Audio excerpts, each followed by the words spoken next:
அவரால் தெரிந்து கொள்ளப்பட்ட பரிசுத்தம் உள்ள சொந்த ஜனமாய் இருக்கக்கூடிய உங்களுக்கு கர்த்தர் தருகிற சில நன்மைகள், ஆசீர்வாதங்கள். ஏசாயா 41:10 வாசித்து பார்க்கும்போது, நீ பயப்படாதே, நான் உன்னுடனே இருக்கிறேன், திகையாதே, நானே உன் தேவன், நான் உன்னை பலப்படுத்தி உனக்கு சகாயம் பண்ணுவேன், என் நீதியின் வலதுகரத்தினால் உன்னை தாங்குவேன்.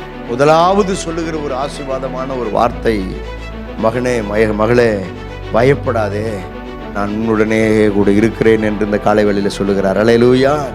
பயப்படாதே, பயப்படாதே, நான் உன்னுடனே கூட இருக்கிறேன், உன்னை நான் பலப்படுத்தி உனக்கு சகாயம் பண்ணுவேன் என்று இரண்டாவதாக ஒரு ஆசீர்வாதமான வார்த்தை.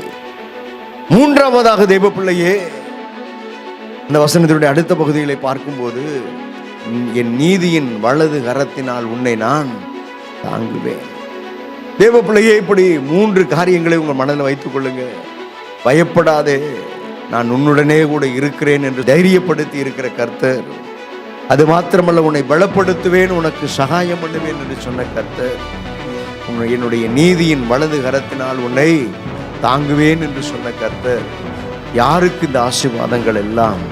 அவரை சார்ந்து கொள்ளுகிற, அவரை சார்ந்து கொண்டிருக்கிற, அவருடைய சொந்த ஜனமாய் இருக்கிற, அவருடைய பரிசுத்த ஜனமாய் இருக்கிற, ஏன் அவரால் தெரிந்து கொள்ளப்பட்ட ஜனமாய் இருக்கிற உங்களுக்காக கர்த்தர் கொடுத்திருக்கிற ஒரு பெரிய ஆசீர்வாதமான வார்த்தை. அல்லேலூயா.